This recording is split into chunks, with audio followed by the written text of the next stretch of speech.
Amém. Voltando ao nosso estudo, reiniciando o nosso estudo, mantenha a chama acesa. Isso fica como um alerta para cada um de nós, porque aqueles que são mais antigos podem observar que tão logo a pessoa se converte, existe assim um vigor muito grande, uma vontade muito grande em trabalhar. Mas à medida que o tempo vai passando, parece que vamos falando assim, não, tem gente mais nova, vamos deixando que outras pessoas dê prosseguimento a essa obra, vamos deixar que outros irmãos trabalhem. Mas dentro do reino de Deus, dentro da igreja do Senhor Jesus, é o único lugar em que há vaga para todos, onde todos podem trabalhar. E ali em Timóteo, de 2 Timóteo, capítulo 1, do versículo 8 até o versículo de número 14, tem como colocar, João? Isso, vamos ler também em forma alternada. Portanto, não se envergonhe de testemunhar do Senhor, nem de mim, que sou prisioneiro dele, mas suporte comigo os meus sofrimentos pelo Evangelho, segundo o poder de Deus. Os irmãos, versículo 9.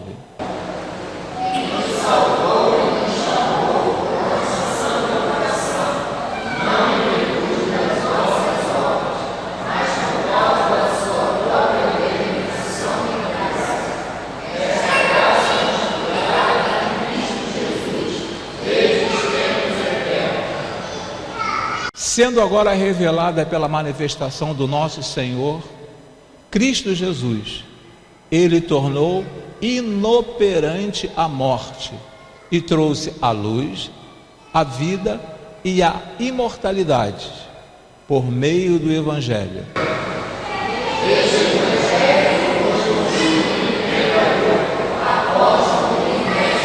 Versículo 12: por esta causa também sofro, mas não me envergonho, porque sei em quem tenho crido, e estou bem certo de que Ele é poderoso para guardar o que lhe confiei até aquele dia.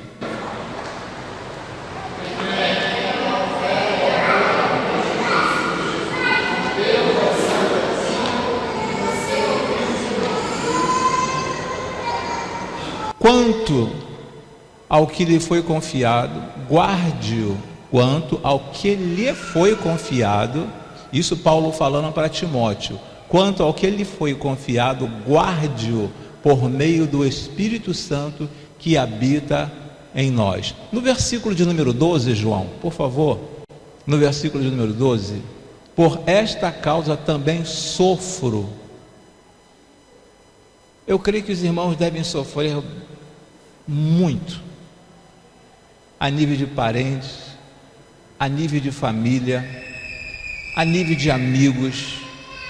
Aqueles que são professores sofrem por parte de alguns alunos. Aqueles que são alunos sofrem por parte de alguns professores. Sofro. Mas ele fala aqui, não me envergonho. Por que Paulo não se envergonha? Porque Paulo era um homem letrado. Paulo era um homem letrado. Paulo era um homem que ele, quando ia conversar com o povo grego, Paulo era poliglota. Ele ia conversar com o povo grego, ele utilizava o grego para conversar com aquele povo. Se ele ia conversar com o povo judeu, ele utilizava o hebraico para conversar com o povo judeu. Então ele era uma pessoa que ele não se envergonhava, porque sei em quem tenho crido. Ele tinha uma convicção muito grande. E somente quem tem uma convicção muito grande é capaz de sofrer, é capaz de passar por humilhação. Somente essas pessoas que têm essa convicção. Porque ele falou o seguinte: eu sei em quem tenho crido. Pode voltar, João. Dentro do versículo de número 6, mantenha viva a chama do dom de Deus que está em você. Mantenha viva a chama do dom de Deus que existe que está em você. Em cada um de nós existe um dom. Não existe ninguém dentro do reino de Deus que não tenha um dom. Todos nós temos um dom. Você pode até falar assim, eu não sei fazer nada. Você pode falar que não sabe fazer nada porque você ainda não descobriu o seu dom. Mas existe um dom dentro de você. A partir do momento que você aceita o Senhor Jesus aceitou o Senhor Jesus como seu único e suficiente Salvador, Ele tem algo a ser feito através ou por intermédio de você. Algo a ser feito através de você. É muito entristecedor quando um patrão, quando um chefe delega ou determina uma função, uma tarefa para um funcionário, para um empregado, e no final do expediente, então, quando ele retorna, ele pede, vamos dizer assim, um relatório. Pede um relatório e o pessoal fala assim, fiz não. Não terminei. Amanhã eu termino, depois eu entrego. Isso é entristecedor. Por quê? Porque aquele patrão ou aquele chefe, ele tem que prestar conta a outras pessoas. E o Senhor Jesus, Ele espera que você, que eu, que cada um de nós possamos colocar em prática o dom que Ele colocou dentro de cada um de nós. Nós temos algo, existe algo dentro de cada um de nós que o Senhor Jesus espera que você coloque em prática. Não sei fazer nada, pastor. Sabe sim. Agora, eu preciso buscar em Deus, eu preciso descobrir através da palavra, eu preciso descobrir por intermédio do Espírito Santo de Deus o que Ele quer que eu faça. O que Ele quer que eu faça, não aquilo que eu quero fazer. Eu não posso chegar aqui na frente e falar, irmãos, a partir de hoje eu vou liderar um grupo, vai fazer parte o irmão Antônio, vai fazer parte o irmão Alcinei, vai fazer parte o irmão Samuel, um grupo de coreografia, e eu que vou ensinar esses irmãos a fazer coreografia. Embora não seja um dom, seja uma habilidade, ok? Eu não tenho essa habilidade, mas Deus levanta, Ele coloca uma habilidade, coloca um dom em cada um de seus filhos, em cada um de seus servos, para atuar na área que Ele quer, não na área que nós queremos, Então por isso que é necessário que entendamos, sabe, o nosso dom. Eu já comentei com os irmãos aqui algumas situações a respeito de liderança, de pessoas que são motivadas por, aqueles que são motivados por pessoas e aqueles que são motivados por tarefa. Eu sei que eu sou motivado por tarefa, eu não sou motivado por pessoas. Existem aqueles que são motivados por pessoas e existem aqueles que são motivados por tarefa. Eu sou motivado por tarefa, porque eu sei que Deus, Ele colocou isso dentro de mim. Então eu preciso descobrir, sabe, esse dom aqui, essa área aqui que é muito importante. Não, eu vou, o que você acha? Como é que eu estou indo, irmão? Você acha que eu estou bem? Você acha que eu estou caminhando, estou no lugar certo? Não, procure, porque Deus tem o teu espaço. Ele tem o teu espaço. Você não precisa querer ocupar um espaço de uma outra pessoa no qual Deus não te chamou. Para aquele determinado espaço, Deus já tem alguém separado, alguém preparado. Não adianta eu querer forçar uma situação, forçar uma barra. Não, porque eu tenho que ser. Não, porque eu tenho que conseguir. Não, porque eu tenho que ser a líder do ministério infantil. Não, porque eu tenho que ser a líder do ministério infantil. Se a pessoa não tem o dom de ensino para atuar na área infantil. Eu tenho o dom do ensino, mas de repente o teu dom do ensino é para atuar com o adulto, com a terceira idade, para atuar junto ao Casados para Sempre. Mas para atuar dentro do ministério infantil, Deus levanta pessoas, para cada área Deus levanta alguém. Então não existe essa possibilidade de eu querer fazer algo que Deus não me chamou para fazer. Então Paulo fala para Timóteo isso aqui, mantenha viva a chama do dom de Deus que está em você.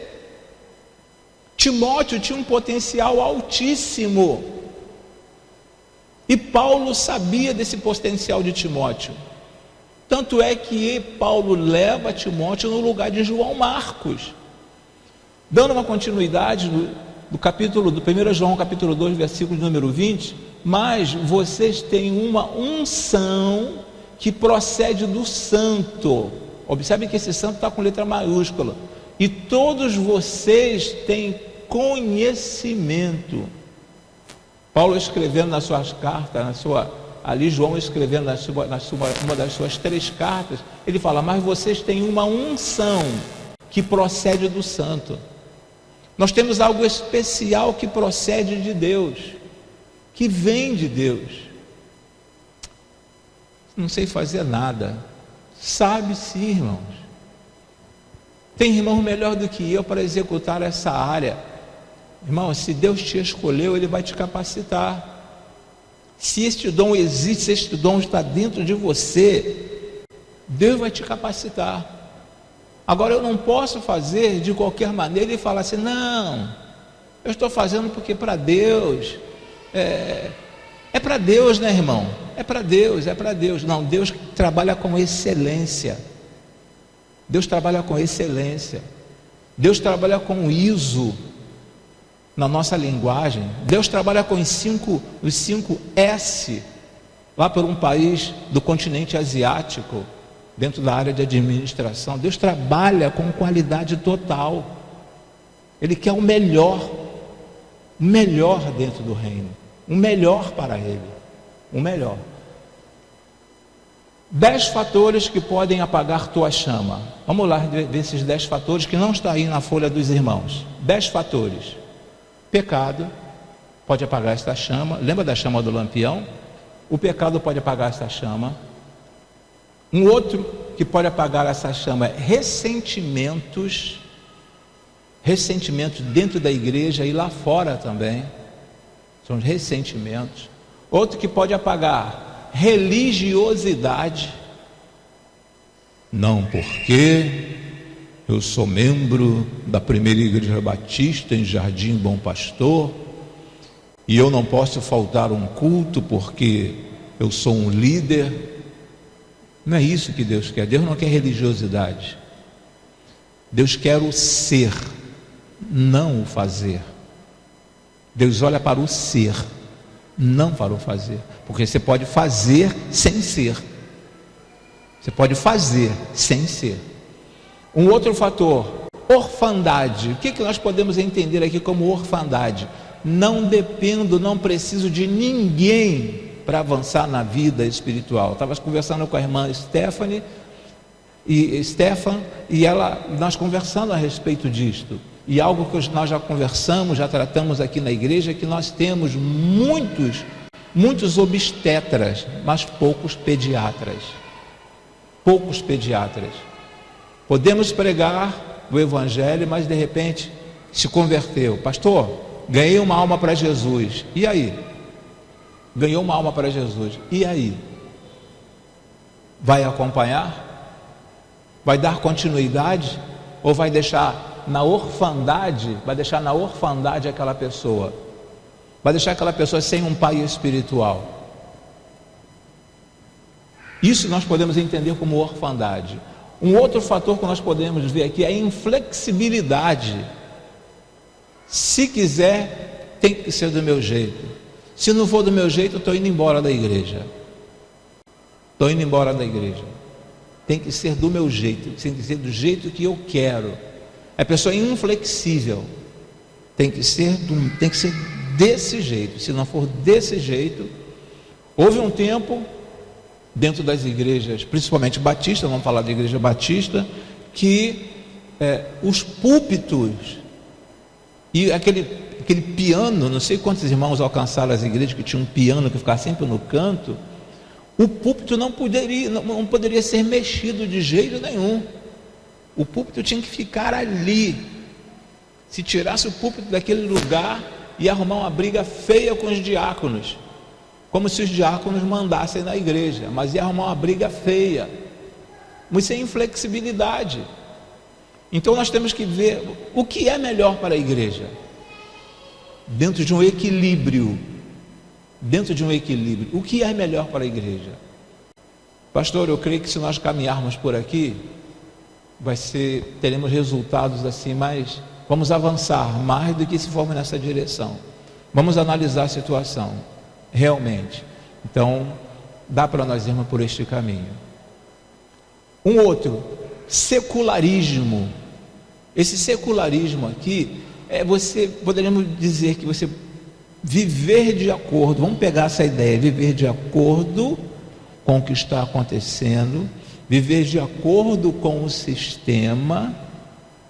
Podemos pegar secularismo, eu quero levar para este lado, ok? Levar para esse lado, viver de acordo com o sistema. Qual é a orientação do sistema? O que o sistema diz em relação a ser evangélico? A igreja vizinha, estou levando para este lado, secularismo. Uma igreja vizinha aqui está usando, o tipo de culto deles é deste jeito. Então nós vamos pegar o que aquela igreja está fazendo e vou trazer para dentro da nossa igreja. Estou levando para este lado, ok? Porque se você pegar ao pé da letra secularismo lá no dicionário, vai dizer outra coisa. Mas eu estou trazendo para este lado. Lá fora os jovens estão usando, nunca falei de ser contra jovens da igreja usar brinco, porque eu sei que cada um tem a sua consciência e sabe o que agrada a Deus e o que desagrada a Deus. Os jovens da igreja tal usam brinco. Por que a minha também não pode usar? Então eu vou usar brinco na minha também. Então estou levando o secularismo para este lado. Um outro fator, vergonha. Foi o que nós vimos ainda há pouco do apóstolo Paulo conversando com Timóteo, falando que eu não me envergonho, não tenho vergonha de ser evangélico. Existem algumas pessoas que no setor de trabalho, quando você fala que é evangélico, a pessoa, nossa, você é evangélico? Você é evangélica? Trabalho contigo há 4 anos, trabalho contigo há 5 anos, trabalho contigo há 8 anos. Você é evangélico? Não acredito. Um outro fator, acomodação. Isso tudo aqui trabalha na nossa vida a nível de fatores que podem apagar essa chama. Acomodação. Quantas pessoas se acomodam na igreja? Quantas pessoas que chegam na igreja só quer sentar e não fazer mais nada? Só quer, é como se fosse assim, num restaurante não fosse nem um trabalho de self-service, que no self-service você vai lá, né, e você retira o que você quer. É como se fosse para um restaurante, ficasse sentado ali. Não vou falar nem no rodízio, porque no rodízio você tem a liberdade de sair lá buscar alguma coisa depois que a carne vem até a sua mesa. Mas a acomodação às vezes nos leva a ficar na igreja sem fazer nada. Irmão, quer contribuir trabalhando com ministério tal? Chama outro, não estou afim. Pior que não é dizer que eu não tenho essa habilidade, é falar não estou afim. E quantas pessoas, eu estava fazendo um cálculo lá embaixo com a irmã Fátima hoje, vendo o relatório de membresia, nós estamos com 318, faltando 2 pessoas a serem arroladas ali. São 318 pessoas no papel. 318 pessoas no papel. Imagine se pelo menos 200 dessas pessoas trabalhassem. 200 dessas pessoas trabalhassem. Buscasse um ministério, descobrisse o dom para trabalhar. Imagine como que seria, não vou dizer a nossa igreja, o que seria o nosso bairro. Os irmãos saem para irem ali no Degase, só pela misericórdia, um número bem reduzido. Os irmãos saem para distribuir alimento à noite, cada dia pior. Esse mês que vai melhorar, em nome de Jesus, esse mês vai melhorar, e eu creio que a partir deste mês vai ser diferente. porque os homens estão sendo despertados para esse tipo de para a obra do Senhor. Então a acomodação, eu às vezes eu converso com alguns líderes, e esses líderes falam: pastor, está difícil, está muito difícil nós conseguirmos alguém para trabalhar dentro da igreja. Pergunta um, não quero; pergunta outro, não quer. Aqui a nossa recepção, era para ter pessoas aqui domingo pela manhã, domingo à noite, às quartas-feiras. Os irmãos sabem o nome da nossa visitante, porque eu falei ainda há pouco o nome da visitante. Mas era para, de repente, igual o irmão Silvio, o irmão João coloca, às vezes, quando entregam a eles colocam o nome das pessoas, dos visitantes ali em cima, quando entregam a eles. Mas a acomodação, sentei, estou bem aqui, estou bem acomodado. Tem visitante? Tem. Não tem? Também não ligo. Nada melhor do que você ser bem recepcionado. Nada melhor. E uma coisa que te chama, uma coisa que faz com que você retorne àquele lugar. Às vezes você vai comprar uma roupa, você vai num restaurante, a roupa, aquela loja é uma loja que vende uma roupa de grife, às vezes é um restaurante caro, mas o tratamento, a maneira como você é recebido, que faz toda a diferença. Toda a diferença. Então a acomodação às vezes impede que a igreja do Senhor avance. A acomodação às vezes impede que o visitante retorne à igreja, porque fiquei acomodado. E temos espaço na área de serviço, né, irmã? Nós temos um espaço para quem quiser trabalhar na recepção. Só adolescente que pode trabalhar na recepção? Não, adultos também podem trabalhar na recepção. Adultos também. Um outro é preconceito. O preconceito também impede muito que as pessoas, é um dos fatores, um dos 10 fatores que pode apagar a tua chama, pode apagar a tua chama. Preconceito. Aquele irmão errou, então vou me afastar daquele irmão. Aquela irmã errou, vou me afastar daquela irmã. Aquele irmão pisou na bola, vou me afastar daquele irmão. O preconceito também é um dos 10 fatores. E o medo? O medo também é um outro fator que nos impede a avançar. Eu sei que o medo é algo em parte benéfico a cada um de nós, mas as pessoas em muitas situações não avançam por causa do medo, não crescem por causa do medo.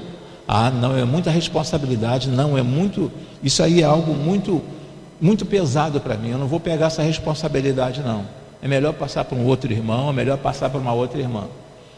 Aí Paulo fala em 2 Timóteo capítulo 1, versículo 7, pois Deus não nos deu o espírito de medo, mas de poder.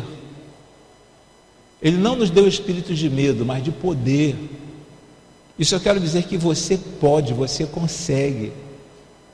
Se o dom que Deus te deu, isso está latente, você sabe qual é o dom que Deus te deu, você tem condições, irmão, de colocar em prática aquilo que Deus te deu, esse dom que Deus te deu.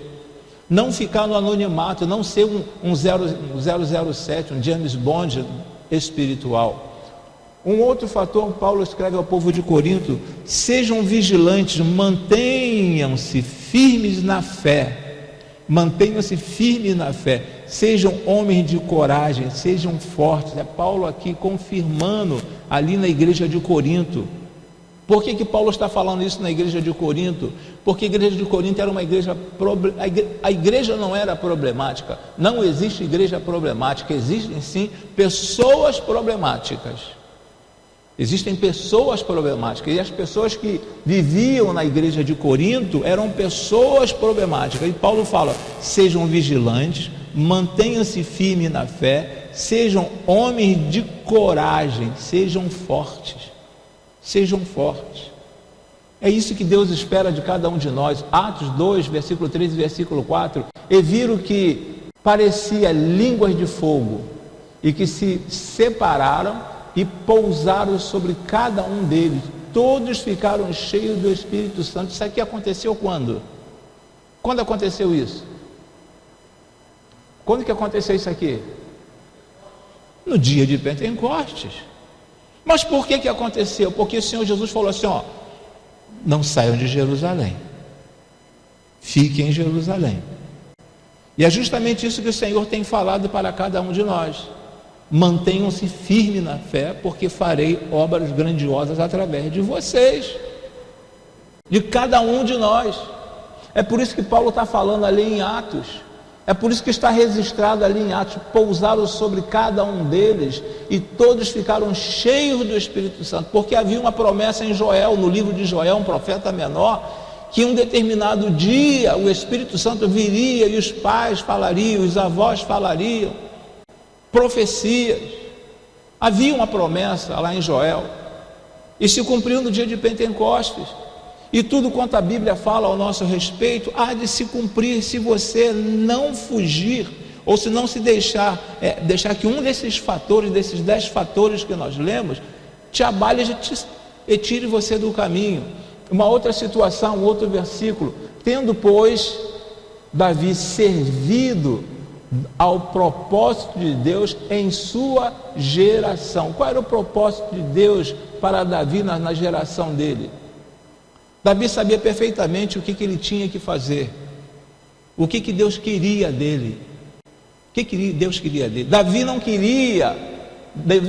queria ser rei de qualquer maneira. Essa não era a ideia de Davi. Não, eu vou enfrentar Golias, vou vencer Golias. Se eu vencer Golias, aí vocês vão ver só, vou tomar o lugar de Saul. Isso não passava pelo coração de Davi, porque Davi era um servo humilde, simples, mas de coragem. Ele sabia que Deus tinha para ele, porque uma das piores coisas que pode acontecer na vida do ser humano é quando fala assim: não, Deus quer me usar, Deus quer me usar, Deus quer me usar, e para isso eu vou ter que derrubar alguém, para isso eu tenho que derrubar alguém. Aí não é Deus que está querendo te usar, é Satanás que está querendo te usar, para você derrubar alguém e ficar no lugar dele. Então, tendo, pois, Davi servido ao propósito de Deus em sua geração. Um outro fator, nós já lemos 2 Timóteo, do versículo 8 ao versículo 13, aí vem: para que você mantenha acesa a chama de Deus, do teu chamado profético. Agora sim, vamos preencher a nossa folha rapidinho. Seja ousado em seu testemunho de fé. Seja ousado em seu testemunho de fé. O que nós poderíamos dizer, ser ousado em testemunho de fé? Caramba, você está mudada. Ah, o meu cabelo, que você está notando a diferença? É meu cabelo? É minha roupa que você achou bonita? Pintei o cabelo? Ousado é você falar assim: ó, eu sou diferente porque Cristo mudou a minha vida. Ser ousado em seu testemunho de fé. E ter a coragem de falar para as pessoas: eu vivia dessa forma, agora Jesus, através da transformação em Cristo Jesus, eu sou uma nova criatura. Então seja ousado em seu testemunho de fé. Portanto, não se envergonhe de testemunhar do Senhor. E quanto aos anjos, diz: faz dos seus anjos espíritos e de seus ministros labaredas de fogo. Número 2, viva consciente do seu chamado. Foi o que nós falamos ainda há pouco. Viva consciente do seu chamado. Deus me chamou para quê? Para quê? Tivemos um irmão aqui na igreja, irmão José.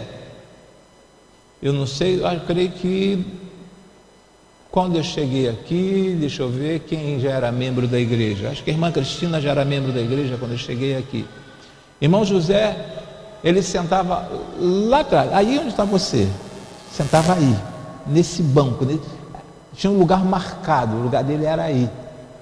Era um irmão que não sabia ler, não sabia escrever, falava pouquíssimo, de quem lembra dele, quase não falava nada com ninguém. Mas antes de terminar o culto e antes de iniciar o culto, ele ficava lá no portão entregando folheto e fazendo sinal para os carros entrarem.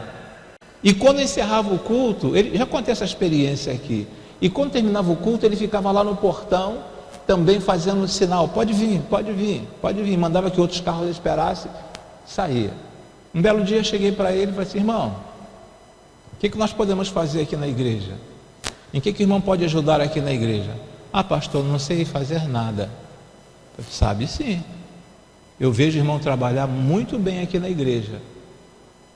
Não, pastor, eu não faço nada aqui na igreja, eu só sento aqui e fico cultuando a Deus, mas não sei fazer nada. Aí foi quando surgiu o ministério de trânsito, através daquele homem de pouca leitura, conforme nós falamos hoje, um homem que de pouca comunicação também, porque viva consciente do seu chamado. Foi ali que começou o ministério de trânsito. Ele deu a ideia de pintar de faixas amarelas aqui fora, só que apagou agora, mas ele deu a ideia. Depois os irmãos foram aperfeiçoando, botaram o sinal, esqueci até o nome, irmã Cristina, que era colocado ali fora, um semáforo, né, vermelho, verde, amarelo, era colocado ali fora, foi colocado em pé ali fora. Tudo começou com aquele homem. Por quê? Porque ele viveu, ele tinha consciência do seu chamado. E nós precisamos viver essa consciência do chamado que Deus tem para cada um de nós. Ah, não, toma conta de criança não, deixa ela com a irmã, porque a irmã é professora lá fora. Não quer dizer que por você ter uma atividade secular, que você obrigatoriamente Deus vai te usar dentro da empresa, ou dentro da igreja. Não porque você tenha a tua profissão lá fora, secular, Deus vai usar aquela profissão dentro da igreja. Pode até usar, e o que seria uma bênção, porque Deus nos abençoa para que nós possamos abençoar outras pessoas. Seguindo, que nos salvou e nos chamou com uma santa vocação. 3, rompa definitivamente com o pecado. Foi dentro desses 10 fatores que podem apagar a sua chama. Rompa definitivamente com o pecado. Se eu sei que aquilo ali está errado, irmãos, eu não posso continuar naquilo ali. Eu tenho que pedir a Deus Senhor, me ajude a sair desse erro. Me ajude a sair desse erro.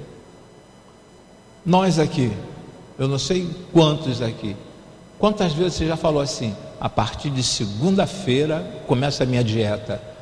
Eu não sei porque sempre segunda-feira. Eu não sei. Sempre a partir de segunda, poderia ser quarta, poderia ser quinta. A partir de segunda-feira começa a minha dieta. Outros dizem assim: não tomo mais refrigerante. Quando você menos espera, você está com um copo de refrigerante na mão. Então, quando nós olhamos ali, rompa definitivamente com o pecado, é você pedir a Deus: Senhor, me livra, Senhor, me liberta, Senhor, me ajuda. Porque as pessoas às vezes estão tão acostumadas com o erro, que aquilo passa a ser quase que um vício na vida da pessoa. Passa a ser quase como um vício na vida da pessoa. Então eu tenho que pedir a Deus: Senhor, me dê força, porque eu não quero viver desagradando a Ti. Ele tornou inoperante a morte e trouxe à luz a vida e a imortalidade por meio do Evangelho, Jesus, ok? No número 4, reconheça seus dons espirituais. Falamos sobre isso ainda há pouco. E nós teremos aqui na igreja, mais uma vez, alguns irmãos já fizeram o teste de dons espirituais, mas nós teremos aqui na igreja, mais uma vez, tentando alcançar um número maior de irmãos a respeito de dons. Antigamente era RH, o pessoal dava o nome de RH, né? No RH, você quando formava em alguma coisa, tinha algum curso, você chegava no RH e entregava lá aquele teu certificado, eles arquivavam ali. Quando precisava de alguém com aquele perfil, eles iam lá, buscavam a tua ficha, tem fulano, e colocava fulano no lugar certo. Então os dons funcionam desse jeito dentro da igreja, pelo menos deveria funcionar assim, como se nós tivéssemos lá embaixo um setor, tivéssemos um arquivo, tivéssemos no computador um programa com o nome de cada irmão e o dom de cada um. Estamos precisando de alguém para trabalhar na recepção. Qual o perfil? Esse irmão tem um perfil. Então vamos convidar esse irmão. E o irmão vai com alegria. Porque nada melhor você fazer aquilo que você gosta de fazer. Nada melhor. Você produz mais. Produz muito mais. Deste evangelho fui constituído pregador, apóstolo e mestre. 5. Caminhe para uma esperança gloriosa. Caminhe para uma esperança gloriosa. O que Deus quer? O que Deus espera de mim? O que Deus espera de mim? Caminhe para uma esperança gloriosa, onde você possa deixar um legado, deixar uma herança, as pessoas lembrarem de você, lembrar daquilo que você fez na igreja, mas lembrar os pontos positivos, não apenas os pontos negativos. E aí no versículo 12 fala: por essa causa também sofro, mas não me envergonho, porque sei em quem tenho crido e estou bem certo de que Ele é poderoso para guardar o que Ele confiei até aquele dia. Relendo o que nós já lemos anteriormente. Não devemos morar no deserto, mas sim atravessá-lo. O deserto é um lugar de aprendizado? É um lugar de aprendizado, mas não é um lugar de morada. Não é um lugar de morada. Eu não sei quantos aqui já tiveram a oportunidade de passar por um deserto, mesmo dentro do Brasil. Um lugar que, quantos já viajaram para o Nordeste e já viram aqueles bois no meio da estrada? Não sei quantos já viram. Aquele boi morto, seco, morto no meio no canto assim da estrada. Não sei quantos já tiveram essa oportunidade de ver. Então, quando o Senhor fala aqui, não devemos morar no deserto, mas sim atravessá-lo. Eu não creio que o Senhor Deus tenha chamado você, tenha me chamado para que nós soframos eternamente no deserto. O povo passou 40 anos no deserto por causa de teimosia. E às vezes muitas pessoas ficam no deserto por um longo período por causa de teimosia, por não querer obedecer ao Senhor Deus. Avançando, construa a sua inabalável fé em Cristo. Construa a sua inabalável fé em Cristo. A cada dia, eu sei que Ele pode, eu sei que Ele pode, eu sei que Cristo pode transformar, eu sei que Cristo pode mudar a minha vida, eu sei que eu posso conseguir isto, Cristo é capaz de me ajudar. Não existe a palavra impossível no dicionário de Deus. Eu sei que esse Deus é capaz de resolver esta situação na minha vida. Retenha com fé e amor em Cristo Jesus o modelo da sã doutrina que você ouviu de mim. Cada um de nós aqui ouvimos a respeito do Senhor Jesus e aceitamos a Cristo. Raríssimas são as pessoas que ninguém pregou o evangelho para ela. Até um folheto que você encontra no chão e se converte por causa daquele folheto, alguém deixou aquele folheto ali. Alguém distribuiu aquele folheto, alguém pegou aquele folheto e jogou fora, mas alguém teve o trabalho de sair com aquele folheto. Algumas pessoas se convertem através das emissoras de rádio, através da televisão, mas o modelo da sã doutrina que você ouviu de mim, nós ouvimos por parte de pai, por parte de avó, por parte de bisavó, por parte do filho. Nós já ouvimos o evangelho por parte de alguém. Eu os batizo com água para arrependimento, mas depois de mim vem alguém mais poderoso do que eu, tanto que não sou digno nem de lavar as suas sandálias. Ele os batizará com o Espírito Santo e com fogo. Quem falou isso? Quem lembra quem falou isso? João Batista. João Batista sabia, ele era primo do Senhor Jesus e era 6 meses mais velho que Jesus. Ele poderia falar assim: não, o ministério é meu. Esse ministério vai ser chamado Ministério Apostólico João Batista. Eu cheguei primeiro. Então, se eu cheguei primeiro, esse ministério tem que ser meu. Não. Mas depois ele vira e fala assim: eis o Cordeiro de Deus que tira o pecado do mundo. E alguns dos discípulos, alguns daqueles que seguiam João Batista, foi atrás do Senhor Jesus. E ele anunciava, ó, vem alguém aí, que não batizará apenas com água, vem alguém aí. Essa é a intenção. Zele por tudo que recebeu no Espírito. Zele por tudo que você recebeu no Espírito. Zele por tudo que você recebeu no Espírito. Se você tem a convicção que foi o Espírito Santo que te deu, zele. O seu filho, se você tem a convicção que foi Deus que te deu esse filho, zele por esse filho. Se você tem a convicção que foi Deus que te deu essa esposa, zele por essa esposa. Se você tem a convicção que foi Deus que te deu esses pais, zele por esses pais. Se você tem a convicção que Deus que te deu esse irmão, zele por esse irmão. Então, zele por tudo que recebeu no Espírito. Zele por tudo. Dom, tenha a convicção que esse dom vem da parte de Deus. No versículo de número 14, quanto ao bom depósito, guarde-o por meio do Espírito Santo que habita em vós, que habita em nós. Guarde por meio do Espírito Santo que habita em nós. Já fechando praticamente, não tenha medo, tão somente creia. Ah, pastor, eu não vou continuar não. Porque Deus não nos deu o espírito de medo, mas de poder. Nós já lemos. Vendo a coragem de Pedro e de João, e percebendo que eram homens comuns e sem instrução, ficaram admirados, reconheceram que eles haviam estado com Jesus. As pessoas têm que olhar para você, têm que olhar para cada um de nós e falar assim: não, esse aqui é evangélico. Esse aqui, naqueles dias que as pessoas que andaram com o Senhor Jesus. Mas as pessoas têm que olhar para nós hoje e falar: não, esse aqui é um cristão. Por que é um cristão? Porque a palavra dele é uma palavra que vem de encontro às necessidades. Não são essas abobrinhas que nós ouvimos por aí. Vou falar alguma coisa aqui que de repente pode até contrariar os irmãos, mas até as nossas próprias vestes.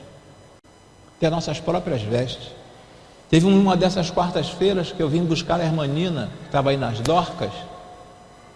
Eu estava de camiseta, parei o carro lá fora, falei: Nina, me espera aí fora, e o vidro suspenso, me espera aí fora, porque eu estou de camiseta regata, não vou entrar. Tem alguma coisa demais entrar de camiseta regata na igreja? Mas eu não me sentiria bem se alguém me visse com a camiseta regata aqui dentro. Não me sentiria bem. Já basta uma situação que uma irmã estava no hospital municipal, já contei aqui, e eu estava saindo de carro para ir para a Vila Olímpica para correr, para fazer física, e de repente a irmã entra na frente do carro, faz sinal para eu parar. Se eu não paro, eu atropelo a irmã. Aí baixei o vidro. Quando baixei o vidro, a primeira coisa que a irmã olhou foi, me viu de camiseta. E eu só ando de calça tectel, né? Só calça tectel. Me viu de camiseta. Falei assim, a primeira coisa que ela olhou, ela: ih, pastor, não sabia que o senhor andava de camiseta. Eu fiquei assim sem jeito, mas eu estava indo correr, estava indo fazer física. Estava saindo para fazer física. Então, a maneira como nos comportamos na rua vai dizer verdadeiramente quem nós somos. Às vezes somos até enganados. Deus nos ressuscitou com Cristo e com Ele nos fez assentar nos lugares celestiais em Cristo Jesus. Esta carta aqui, quando Paulo escreve ao povo de Éfeso, é algo fantástico. Vale a pena ler essa carta. Sua vida foi tirada da morte para viver na grandeza e na realeza do reino de Cristo. Sua vida foi tirada da morte. Quando nós lemos lá em Romanos, quando nós lemos lá em Romanos, fala que nós merecíamos a morte, que o salário do pecado é a morte.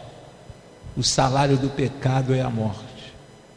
Mas Deus nos tirou daquela situação, Deus nos tirou da condição de condenado.